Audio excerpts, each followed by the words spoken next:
새겨 들을 말이 하나 있습니다. 불행은 자기 일은 하지 않으면서 남의 일에만 관심 둘 때 시작되는 법이다. 화는 욕심은 많은데 일은 하지 않으면서 기운이 남아 돌 때 불행과 함께 생기는 현상이다.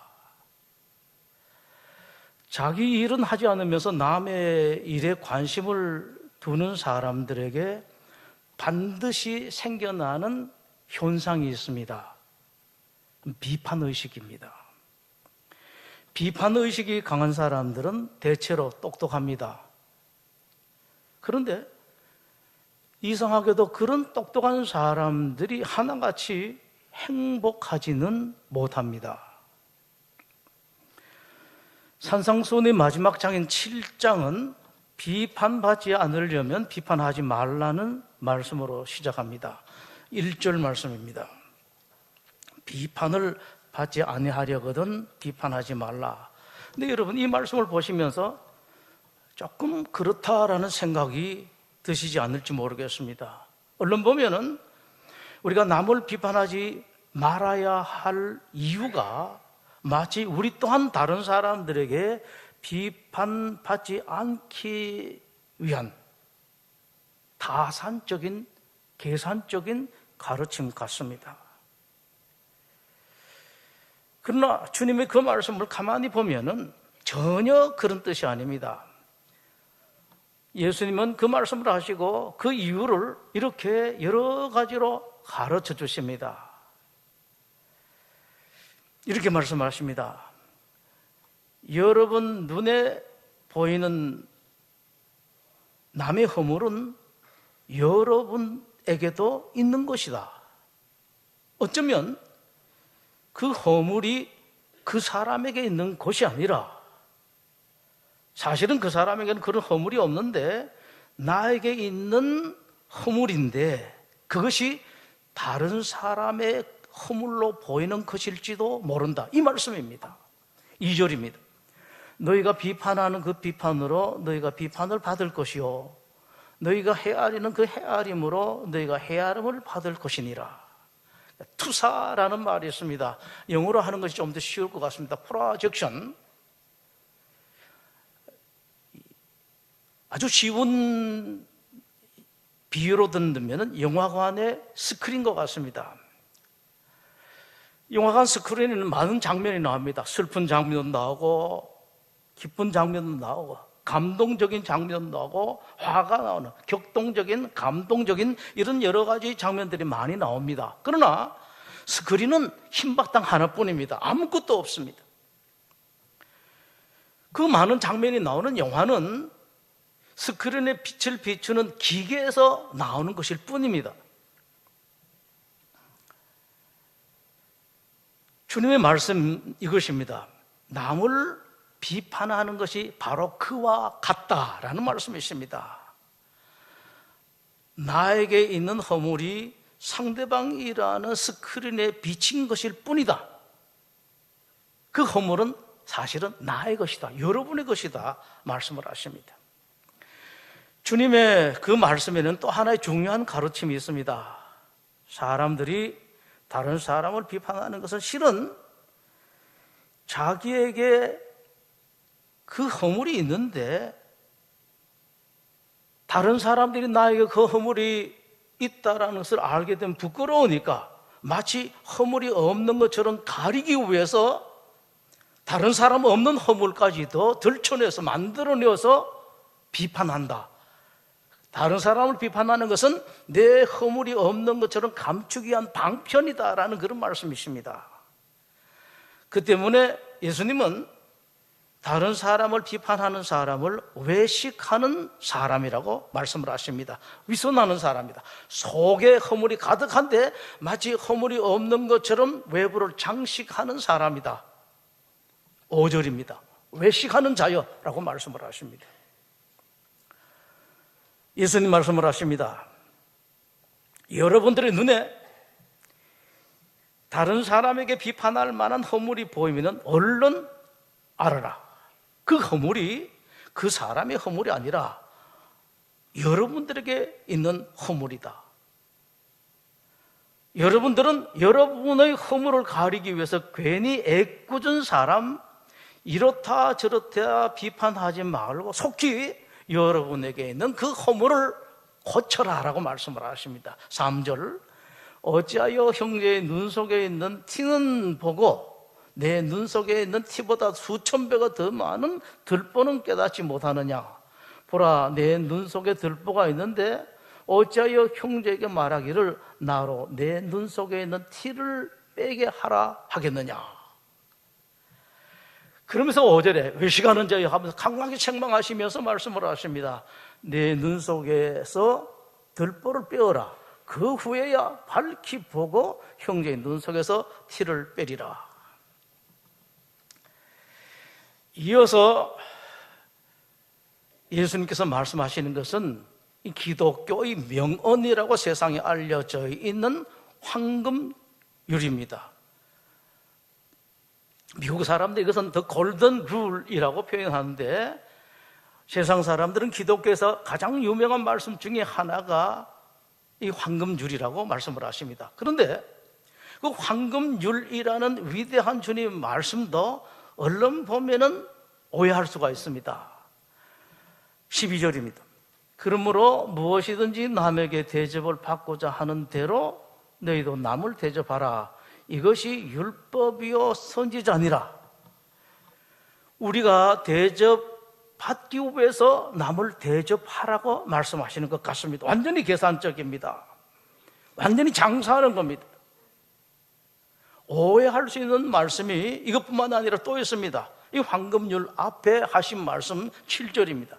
구하라 그리하면 너에게 주실 것이요, 찾으라 그리하면 찾아낼 것이요, 문을 두드리라 그리하면 너에게 열릴 것이니 구하는 이마다 받을 것이요, 찾는 이는 찾아낼 것이요, 두드리는 이에게 열릴 것이니라. 여러분, 이 말씀이 맞는 것 같습니까? 여러분은 세상에 살면서 구했더니만 받았습니까? 찾는 거 다 찾았습니까? 문 두드리는 것마다 다 열리던가요?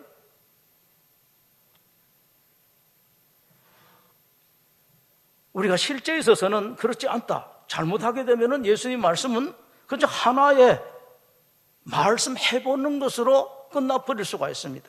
그렇기 때문에 이 말씀의 뜻을 제대로 알아야 됩니다. 먼저 예수님께서 이 말씀을 하실 때에 여러분들에게 요구하시는 것이 있습니다. 여러분들의 마음의 중심, 여러분들의 시선입니다. 여러분의 눈입니다. 이 눈을, 여러분의 마음을 중심을 어디에 둘 것인가? 예수님은 여러분들의 시선을 여러분에게 두지 말라고 말씀합니다. 그게 아니다라고 말씀을 하세요.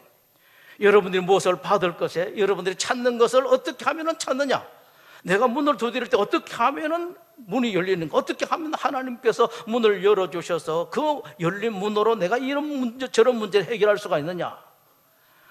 안 먹고 안 자고 죽을 작정하고 매달려서 구하고 계속 문을 두드리기만 하면 하나님께서 반드시 응답을 받는다. 여기에 눈 두지 말라고 말씀을 하십니다. 이 가르침의 핵심은 바로 여기 있습니다. 자꾸 남이다, 우리입니다. 예수님은 그건 아니라 말씀하십니다. 여러분의 눈을, 여러분의 마음을 중심에 어디 두느냐? 하나님께 두라고 말씀을 하십니다. 여러분들이 나의 하나님이다, 내 아버지다라고 믿는 하나님은 어떤 분인가? 여기에 초점을 가지고 그 하나님 보라고 말씀을 하십니다. 내 하나님, 우리의 하나님은 신자들이 요구를 하면 어떻게 반응하시는 하나님이신가? 우리 하나님은 내가 도저히 해결하지 못할 아주 어려운 일인데, 이거 정말로 불가능한 일인데, 그러나 나의 간절한 소원이 있는데 이 세상에서는 어떤 방법을 통해서도 이루어지지 않을 일인데 하나님께서 이런 문제를 어떻게 보시고 어떻게 해결하실 수가 있는가, 어떻게 인도하시는가, 그 하나님을 보라는 말씀이십니다. 여러분들이 아버지라고 부르는 하나님은 예수님 말씀을 하십니다. 여러분들이 구할 때, 여러분들이 찾을 때, 여러분 문 두드릴 때에 못 들으시는 하나님이 아니다. 여러분들이 그렇게 안타까운 심정으로 찾고 구하고 두드리는데, 여러분들이 찾고 구하고 두드리는 것은 모른 듯 외면하시는 그런 하나님이 아니시다는 말씀을 예수님께서 하십니다. 반드시 좋은 것으로, 틀림없이 좋은 것으로 응답하시는 좋으신 하나님이다. 이 하나님을 보라고 말씀을 하십니다. 일이 있을 때마다, 힘들 때마다 더욱더, 평소에도 마찬가지입니다만 9절입니다. 너희 중에 누가 아들이 떡을 달라 하는데 돌을 주며 생선을 달라 하는데 뱀을 줄 사람이 있겠느냐? 너희가 악한 자라도 좋은 것으로 자식에게 줄 알거든 하물며 하늘에 계신 너희 아버지께서 구하는 자에게 좋은 것으로 주시지 않겠느냐? 이 하나님, 세상 살면서 힘들고 어려울 때에 힘든 일을 보지 말고, 어려운 일을 보지 말고, 못된 사람이 있으면 그 사람 보지 말고, 악한 사람이 있으면 보지 말고, 세상에 거꾸로 돌아가는 일이 있을 때에 잠깐 보고 얼른 그거 보지 말라는 말씀이십니다. 그러면서 저 하늘에 계신 하나님을 봐라. 하나님 오른쪽에 예수님이 앉아 계시는데 그 예수님을 보라. 이 말씀이십니다. 그 하나님은 어떤 하나님이신가? 여러분들 가슴 아파할 때 여러분보다 더 아파하시는 분이고, 여러분 안타까운 일이 있을 때 여러분보다 더 안타까워하시는 그런 하나님이시다. 어떻게 하면 여러분들을 가장 좋은 것으로 줄까? 여러분들은 자고 여러분들은 쉬고 할 때도 하나님은 쉬지도 않으시고 주무시지도 졸지도 아니하시고 이것을 고민하신 하나님이다. 이 하나님을 알고 하나님을 생각하고 하나님을 쳐다보라. 예수님 말씀 바로 이겁니다. 황금률, 무엇이든지 남에게 대접을 받고자 하는 대로 너희도 남을 대접하라. 핵심이 이제 여기에 나옵니다. 예수님 말씀을 하십니다. 여러분들의 하나님이 그런 하나님이시라면은 그 하나님을 아버지로 모시고 사는 여러분들은 어떻게 살아야 되겠는가? 예를 들어서 신자들은 누가 자기에게 꼭 구하는 안타까운 심정으로 구하는 것이 있을 때, 나에게 와서 무엇을 좀 찾으려고 애를 쓰는 사람이 있을 때, 나에게 와서 뭐 좀 열어달라고 내가 열어주기를 바라는 사람, 간구하는, 호소하는 그런 사람이 있을 때에 어떻게 해야 되겠는가? 어떻게 해야 되게 옳으냐?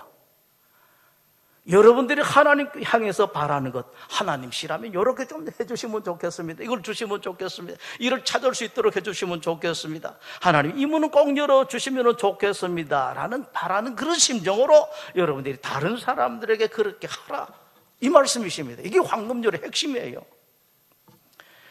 예수님께서 말씀하신 것은 이것입니다. 예를 들어서 여러분, 그것이 대접받는 것이라면은,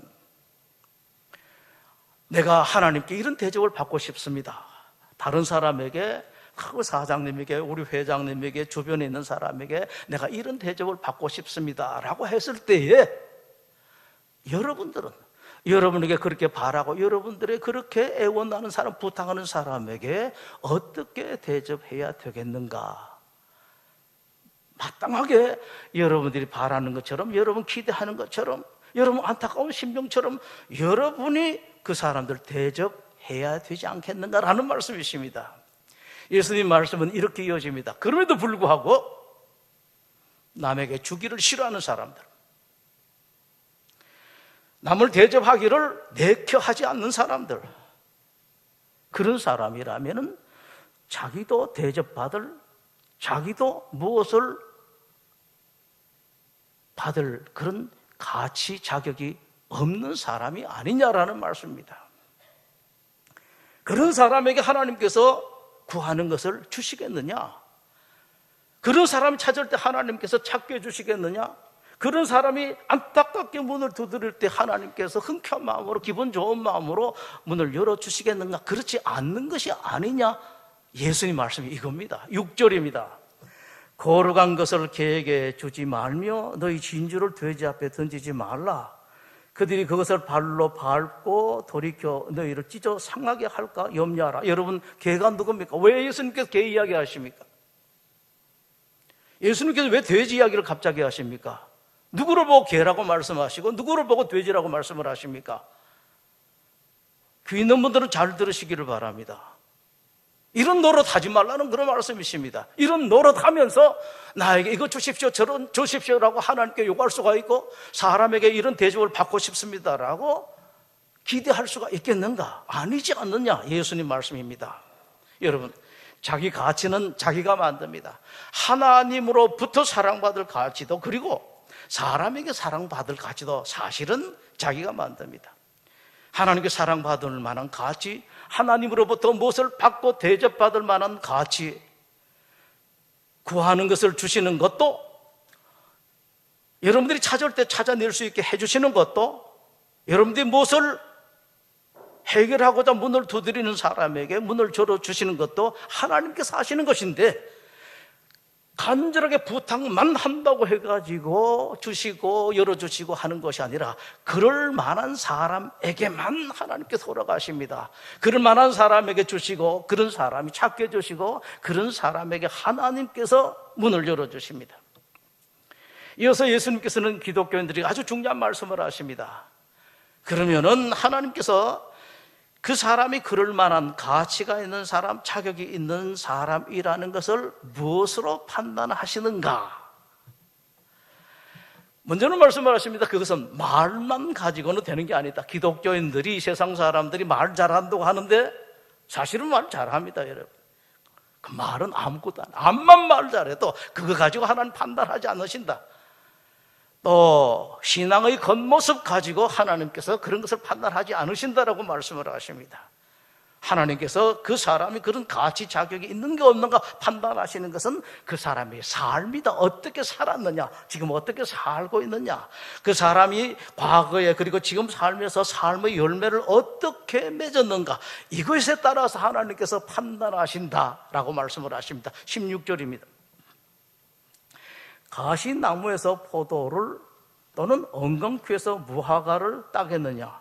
이와 같이 좋은 나무마다 아름다운 열매를 맺고 못된 나무가 나쁜 열매를 맺나니 좋은 나무가 나쁜 열매를 맺을 수 없고 못된 나무가 아름다운 열매를 맺을 수 없느니라. 혹시 여러분들 가운데 나는 정말로 그럴 만한 사람이 되지 못하고 나는 참 못된 사람이, 악한 사람이고 죄를 많이 지은 사람이다 라고 생각하시는 분들이, 그러나 성경에 나오는 귀한 일들, 불쌍한 사람 돌보고, 가난한 사람, 병든 사람들, 힘들어하는 사람들, 이 사람 저 사람 긍휼한 마음으로 본다면은 여러분 잘 아십시오. 여러분 절대로 나쁜 사람이 아니에요. 나쁜 열매에서는 그런 게 나오지를 않습니다. 좋은 열매에서만 그런 좋은 열매가 나온다고요. 20절입니다. 이름으로 그들의 열매로 그들을 알리라. 여기서 산상수훈의 클라이막스가 나옵니다. 기독교 신자들이 자기 가치를 인정을 받는 삶의 열매는 무엇이고, 그러면 어떻게 하면 맺을 수 있는가? 다 예수님께서 하나하나 설명을 하십니다. 좀 전에 드린 말씀처럼 무슨 아닌 것은 말은 아닙니다. 말 잘하려고 생각하지 마십시오. 여러분, 말 잘하면은 내가 마치 그런 사람인 것처럼 스스로 착각하게 돼요. 그 다음에 신앙의 모습도 아닙니다. 그런 것으로는 기독교 신자들이 가장 기본적으로 받는 하나님의 선물인 천국도 받지를 못합니다. 예수님께서 말씀을 하십니다. 21절입니다. 나더러 주여 주여 하는 자마다 다 천국에 들어갈 것이 아니다라고 말씀을 하십니다. 오늘 산상수훈의 마지막 말씀에서 예수님께서 아주 강하게 말씀을 하세요. 21절에 이 말씀을 여러분 여기서 저기서 제대로 보지 못했을 것입니다. 그러나 다시 한번 보시고 들으시기를 바랍니다. 나더러 주여 주여 하는 자마다 다 천국에 들어갈 것이 아니다. 그 다음에 또 예수님께서 말씀하시는 바는 종교적 능력도 아니다. 종교적 무슨 성과도 아니다. 업적도 아니다. 말씀을 하십니다. 그런 것은 예수님께서 말씀하시는 열매가 아닙니다. 예수님께서 분명하게 말씀을 하십니다. 예수님의 이름으로 대단한 선지자 노릇했다고 하는 것, 예수님 이름으로 귀신을 쫓아냈다고 하는 대단한 능력이 있는 하나님의 사람 같은 것도, 대단한 능력으로 세상 사람들에게 야, 참 대단하다 할 만한 큰 일을 한 것도 꼭 주님과 관계가 있는 것이라고 말할 수 없는 것이 많다라고 말씀을 하십니다. 예수님의 말씀을 정확하게 말씀드리면 이렇습니다. 그런 것들, 예수님의 이름으로 선지자 노릇하고 예수님의 이름으로 귀신 쫓아내고 대단한 능력으로 하나님이 일을 한 것처럼 보이는 그런 일들이 사실은 하나님의 일이 아니라 도리어 하나님께서 싫어하시는 불법일 가능성이 많다 말씀을 하십니다. 22절입니다. 그날에 많은 사람이 나더러 이르되 주여 주여 우리가 주의 이름으로 선지자 노릇하며 주의 이름으로 귀신을 쫓아내며 주의 이름으로 많은 권능을 행하지 아니하였나이까 하리니 그때에 내가 그들에게 밝히 말하되 내가 너희를 도무지 알지 못하니 불법을 행하는 자들아 내게서 떠나가라 하리라. 누가 말씀을 했습니까? 예수님께서 말씀을 하십니다. 예수님께서 말씀을 하시면서 그냥 말씀하신 것이 아니라 23절 말씀 다시 한번 보십시오. 내가 그들에게 밝히 말한다. 분명하게 말하는데 그 사람 나는 알지를 못하고 그 사람들은 불법을 행하는 사람이다 라고 말씀을 하십니다. 자, 여러분 이제 산상수훈의 마지막 결론이 나옵니다. 참된 기독교 신자의 결정적인 증거인 열매 맺는 삶이란 무엇인가 말씀을 하십니다. 무엇 같습니까 여러분? 그리고 예수님 말씀을 들어보십시오. 그것은 예수님의 말씀을 행하는 것이다 라고 말씀을 하십니다. 21절입니다. 다만 하늘에 계신 내 아버지의 뜻대로 행하는 자라야 들어간다. 24절에 그러므로 누구든지 나의 이 말을 듣고 행하는 자는 그 집을 반석 위에 지은 지혜로운 사람 같다. 26절에 나의 이 말을 듣고 행하지 아니하는 자는 아무리 대단한 일을 해도 그 집을 모래 위에 지은 어리석은 사람 같다라고 말씀을 하십니다. 여러분 기독교가 어떤 종교인지 잘 아십시오. 기독교는 지식의 종교가 아닙니다. 뭐 별거 몰라도 됩니다 여러분. 이것저것 많이 안 알아도 돼요.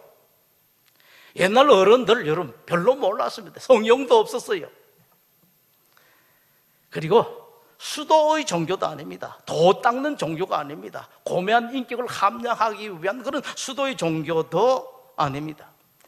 기독교는 삶이 있는 종교입니다. 행동하는 종교입니다. 성경 말씀을 많이 알고 예수님의 가르침을 많이 알고 대단한 고매한 인격을 갖춘 것, 그것을 기독교 열매라고 하질 않습니다. 그것이 삶으로 행동으로 나타났을 때 그것을 기독교 열매, 신자의 열매라고 말씀을 하십니다. 야고보서 2장의 말씀입니다. 내가 하나님은 한 분이신 줄을 믿느냐? 잘하는도다. 그러면서 이렇게 말씀을 하세요. 귀신들도 믿고 떠느니라. 그 정도는 귀신들도 믿는다라고 말씀을 하십니다. 이어서 이 말씀입니다. 허탄한 사람아, 행함이 없는 믿음이 헛것인 줄을 알고자 하느냐? 내 형제들아, 만일 사람의 믿음이 있노라 하고 행함이 없으면 무슨 이익이 있으리요? 그 믿음이 능히 자기를 구원하겠느냐?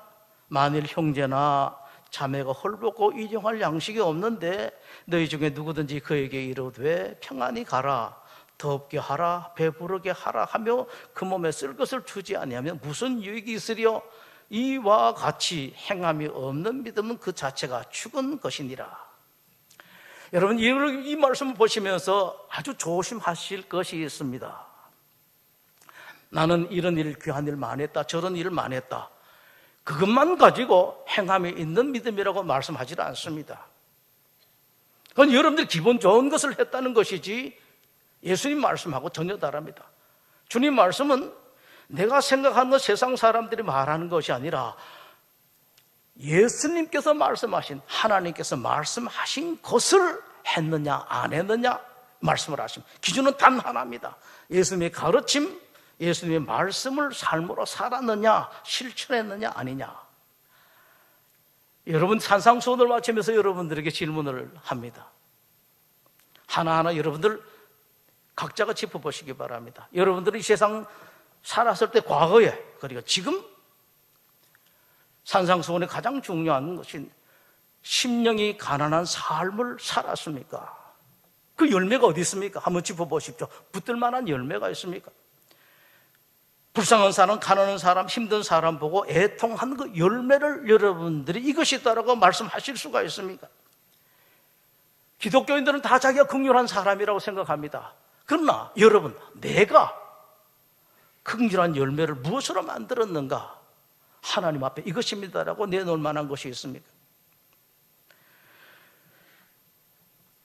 소금의 역할을, 빛의 역할을 다 했다고 생각하는 착각일 수가 있습니다. 소금의 역할을 하기 위해서 여러분의 것을 녹인 것이 어디 있습니까, 여러분? 하나님께서 나중에 보시고, 야, 이거 그때 너가 녹인 소금이다라고 말씀하실 만한 것이 있습니까? 그걸 하늘에 쌓아두었습니까? 빛을 발하기 위해서 나의 무엇을 태워야 되는데, 내 것 태웠습니까? 남 것 태웠습니까? 내 것 태울 때 하나님께서 말씀은 그것이 행함이 있는 믿음이고 삶의 열매다라고 말씀을 하십니다. 달라는 사람에게 여러분, 얼마나 흔쾌하게, 이 사람 저 사람이 정말로 불쌍한 사람, 힘든 사람에게 말로가 아니라 눈으로, 가슴으로 여러분들이 달라는 사람들이 있을 때에 얼마나 좋은 마음으로 오히려 미안하다라고 하면서 나눠줬습니다. 그 열매가 어디 있습니까, 여러분? 구제하는데 다른 사람에게 보이게 자랑하고 이름 내고 하는 것이 아니라 아무도 모르게, 여러분 아내도 남편도 모르게 이 사람 도와주고 저 사람 구제한 그 열매가 어디 숨겨져 있습니까? 나중에 하나님께서 보시고, 야, 이것이, 야, 너 그때 은밀하게 구제한 너희 열매다라고 말씀하실 것이 여러분 생각에 어디 있는지 한번 짚어보십시오. 여러분은 하늘에 보물 쌓아둔 것이 어떤 것을 쌓아두었습니까? 예수님께서 말씀하신 이 모든 것이 말로는 참 쉽습니다만은 막상 내가 실제로 하는 것은 정말로 어렵습니다. 여러분, 이것을 가리켜서 좁은 문, 좁은 길이라고 말씀을 하십니다. 그러면서 예수님께서 이 산상수훈 마지막에 여러분들에게 말씀을 하십니다. 여러분들이요, 부디 좁은 문으로 들어가고 좁은 길을 걸어가라. 13절입니다. 좁은 문으로 들어가라. 멸망으로 인도하는 문은 크고 그 길이 넓어 그리로 들어가는 자가 많고 생명으로 인도하는 문은 좁고 길이 협착하여 찾는 자가 적음이라. 여러분, 예수님께서, 하나님께서 여러분들과 동행하시면서 하늘과 땅의 모든 권세를 받으신 예수님께서 여러분들과 함께 하시면서 여러분들에게 당신이 가지고 계신 능력과 권세 나누어주는 사람은 어떤 사람인가? 이 좁은 문으로 들어가고 좁은 길을 걸어가는 사람들입니다. 기도하겠습니다. 참 하나님, 이런 말씀을 보고 들을 때마다 부끄러운 것밖에 없습니다. 그러나 하나님, 오늘 이 말씀을 주시면서 저희들에게 다시 기대하시고 바라시는 바가 있습니다. 모자라더라도, 못난 사람이라도, 과거에 제대로 하지 못했더라도 이제부터라도 주님께서 기뻐하시는 그 삶을 살아서, 하나님, 이것이 내 삶의 열매입니다. 예수님께서 마태복음 7장 그리고 또 다른 데서 말씀하신 그 삶의 열매를 제가 이렇게 살아서 이것입니다 라고 5달란트, 3달란트 받은 사람이 가졌던 그 열매처럼 보일 수 있는 사람들이 다 되게 하여 주시옵소서. 예수님 이름으로 기도드립니다. 아멘.